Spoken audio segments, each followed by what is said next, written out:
پوچھنے والے نے پوچھا سید سجاد سے، پوچھنے والوں نے پوچھا سید سجاد سے، سب سے زیادہ غم کہاں پہنچا ہے ابن زیاد سے، سب سے زیادہ غم کہاں پہنچا ہے ابن زیاد سے۔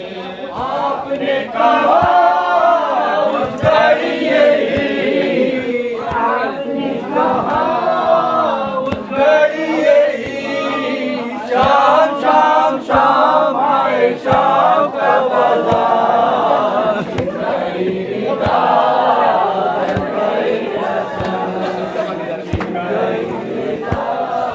درود پڑھ دیجیے گا محمد والے محمد کی ذات پہ۔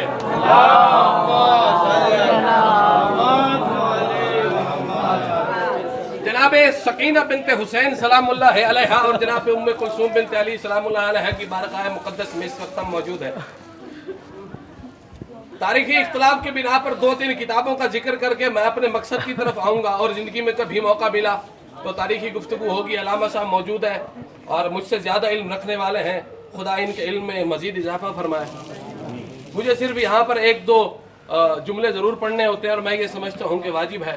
تاریخی اعتبار سے مرکز عقیلہ بنی ہاشم اور عقیلہ بنی ہاشم 2 کتابیں ہیں، ایک کے مصنف محمد حسنین صاحب کی صاحب جو کہ فارسی میں ہے، اور ایک کے محمد ہاشم بہرانی صاحب ہیں، اور دوسری تاریخ شام جو کہ حافظ ابن عساکر کی لکھی ہوئی، جن کی قبر اسی باب صغیرہ میں موجود ہے، اس کا بھی، اور اس کے علاوہ دیگر کتب جیسا کہ آیت اللہ شیخ باقر کرسی صاحب کی جو نجف اشرف کے بہت بڑے عالم دین رہ چکے ہیں، ان کی کتب سے یہ گفتگو میں کرنے لگا ہوں۔ تاریخی اختلاف کی بنا پر مجھے نہیں آنا، جناب سکینہ کی بارگاہ میں ہیں، 2 سے 3 جملے مجھے مصائب کے ان کے لیے عرض کرنے ہیں۔ دیکھیے الفاظات 1-2 لفظ بھی اگر سمجھ میں آ جائے تو قبر تک رونے کے لیے کافی ہوتے ہیں، کیونکہ اس کو بعض علماء کرام نے، بعض روایات نے زندان کے ساتھ مناسبت دی ہے، تو زندان اور سکینہ کے نام کے ساتھ میں سکینہ کا تعارف کرانے لگا ہوں۔ آج تک علماء کرام سے آپ نے یہی سنا، حسین کے دل کا سکون، حسین کے گلے کا تعویذ، حسین کی روح کی ٹھنڈک، اسے سکینہ کہتے ہیں۔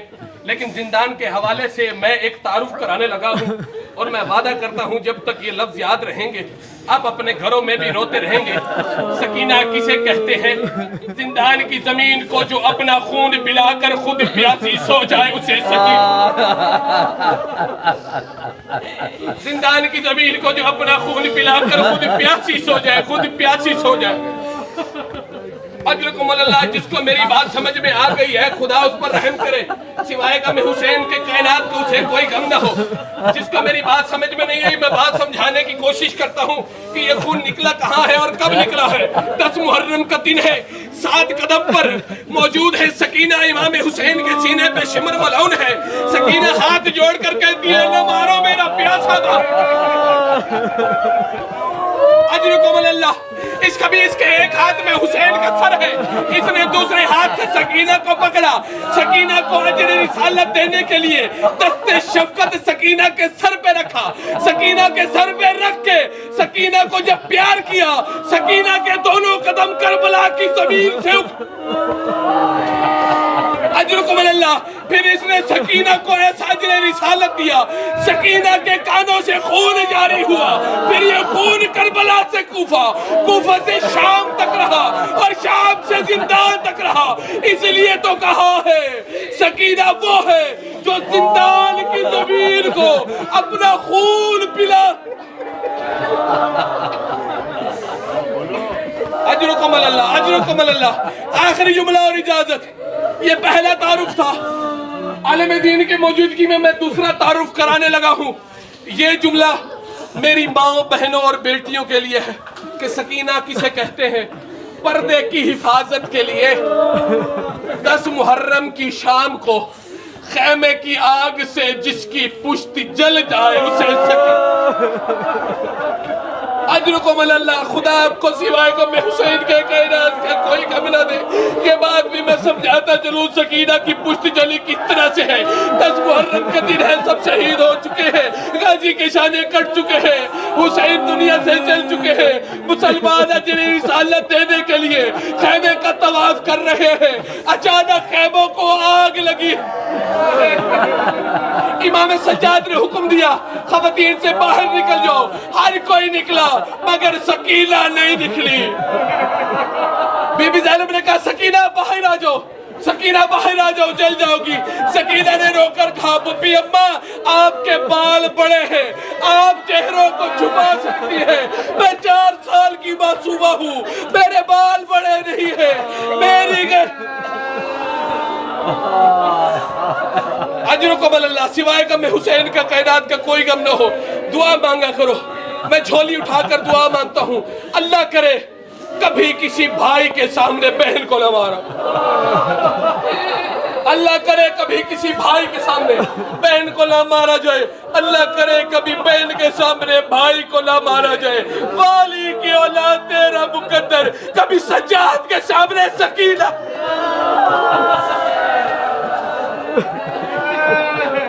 ابن منظر مدائنی نے پوچھا مولا کون سی چیز آپ کو سب سے زیادہ رلاتی ہے؟ روایت کے جملے ہیں، امام زمانہ کی خدمت میں امام زمانہ کے حضور یہ پیش کرنے لگا ہوں۔ ابن منظر نے پوچھا مولا کون سی بات سب سے زیادہ رلاتی ہے؟ خون رونے والے امام کے خون میں اور تیزی ہوئی۔ مولا نے رو کر کہا شام کا ہر قدم میرے لیے جگر کو چیرنے والا ہے، مگر بعض مقامات مجھے بھولتے نہیں ہیں۔ ابن منظر نے کہا مولا کوئی 1-2 بتا دیجئے۔ امام سجاد نے کہا کچھ خواہشیں تھی جو سکینہ سفر میں کرتی رہی، میں پورا نہیں کر سکتا۔ کچھ خواہشیں سکینہ کرتی رہی، میں پورا نہیں کر سکتا۔ میں جب پورا نہیں کر سکا قافلے کو جدا کیا گیا۔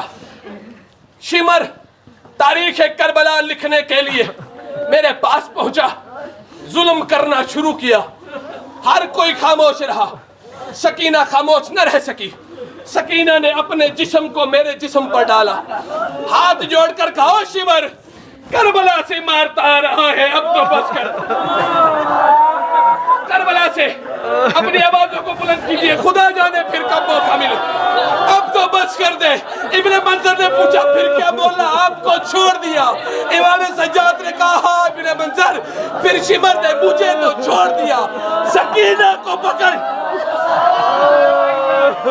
پھر سکینہ کو مارنا شروع کیا، سکینہ کو مارنا شروع کیا۔ سکینہ نے رو کر کہا سجاد اسے کہو مجھے بھوک۔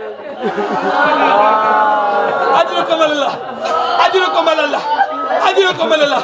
سجاد بھائیا، سجاد بھائیا، سجاد بھائیا اسے کہو میرے منہ پہ نہ مارے، سجاد بھائیا اسے کہو میرے منہ پہ نہ مارے، میرے منہ میں درد ہوتا ہے، سجاد اسے کہو حیا کرے، یا میرے بابا بوسا۔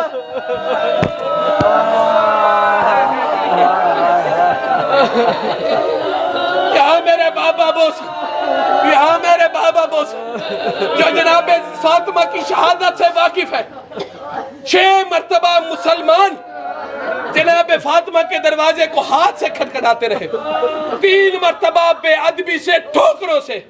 امام سجاد کہتے ہیں ایک مقام پہ سکینہ سواری سے اتری۔ کیا سکینہ سواری سے اتری؟ نہیں، سکینہ کے دونوں ہاتھ بندھے ہوئے تھے، سواری سے اتری نہیں، منہ کے بل زمین پہ۔ پھر سکینہ اٹھی اور ایک چھاؤں میں سائیدار جگہ پر جا کر ابھی سکینہ لیٹی ہی تھی، شمر ملعون نے دیکھ لیا، شمر ملعون نے دوڑنا شروع کیا، دوڑ کر آیا، پھر ایسے اٹھایا جیسے مسلمانوں نے مدینے میں فاطمہ کا دروازہ۔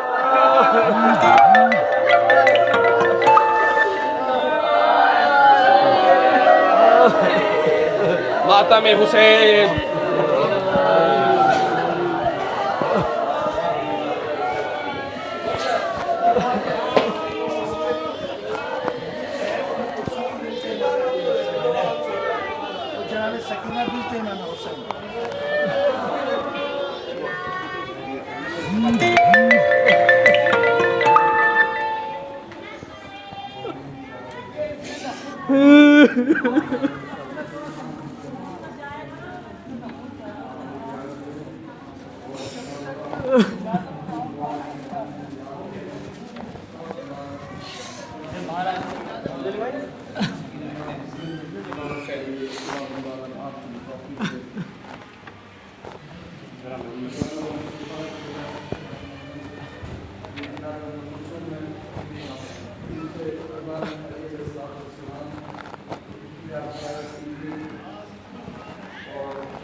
وأخرجني مخرج سلطان واجعلني من لدنك سلطانا نصيرا بسم الله في سبيل الله على ملة رسول الله صلى الله عليه وسلم. اب زیارت کے لیے اندر تشریف لائے ہیں.